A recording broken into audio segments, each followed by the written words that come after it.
President BBM Marcos, ikaw ang mastermind.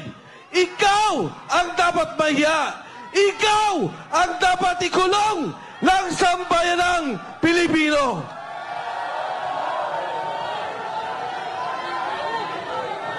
Ngayon, sasabihin nila, ang sabi po nila, Saldico, umuwi ka, harapin mo ang kaso.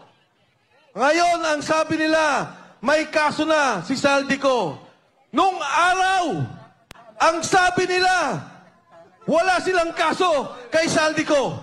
Nung sila na ang tinuro, Speaker Martin Romualdez, President Bongbong Marcos, biglang nagkakaso, biglang papauwiin dito. Para ano? Patahimikin? Para ano? Pabaliktarin? Para ano? Patayin at mawala na ang tunay na mastermind, ang tunay na nagbebenepisyo sa korupsyon, pondo ng sambayanang Pilipino. Yan pong pondong yan, pera nyo.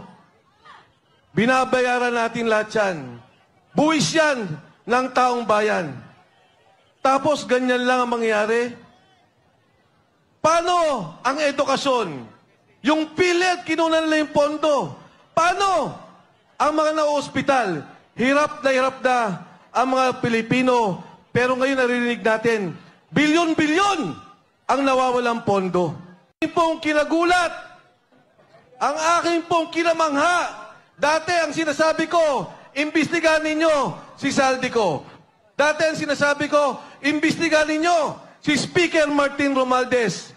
Ngayong kulang narinig yung sinabi ni Saldico na ang pera, dinadala nila ang mali-maliit ang pera kay President Bongbong BBM Marcos.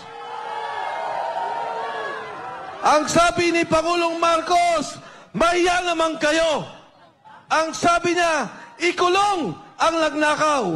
Ang hamon ko sa kanya, President BBM Marcos, ikaw ang mastermind.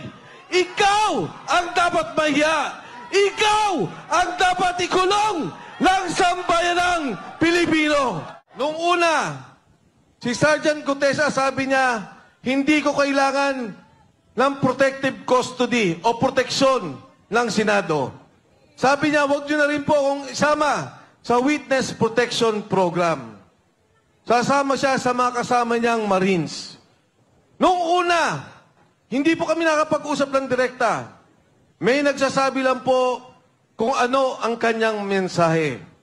Ngayon, ang huling mensahe nung nakaraang 2 linggo, hindi na po siya pinoproteksyonan. Siya po ay kinukulong na, illegally detained ng kanyang makasama ng MC2 ng Philippine Marines.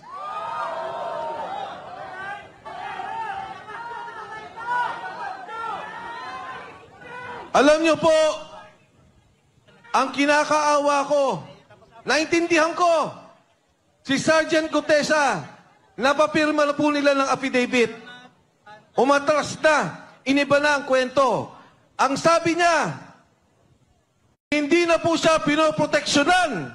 Siya po ay kinukulong na, illegally detained ng kanyang makasama ng MC2 ng Philippine Marines.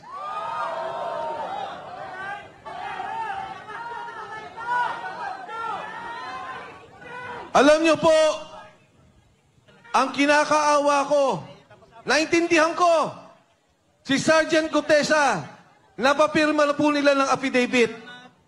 Umatras na, iniba na ang kwento. Ang sabi niya, si Defensor at si Marcoleta ay babayaran daw siya sa kanyang sasabihin. Binidyo si Sergeant Gutesa, pero hindi po ko galit. Kahit nabaguhin niya kwento, naintindihan ko. Dahil pag ang pamilya mo, ang asawa mo, ang mga anak mo, ang tinakot, naintindihan ko, Sergeant Gutesa, huwag kang mag-alala, naintindihan ka ng sambayanang Pilipino. Ang aking apila sa mga nagkukulong sa kanya, pakawalan nyo naman po yung tao. Total naman, napapirma nyo na. Nagbago na ng salita. Total naman, na-video nun niya. Na sinasabi na iba na ang kanyang salita. Na hindi na siya nag-deliver kay Martin Romualdez. Pakawalan nyo na po yung tao.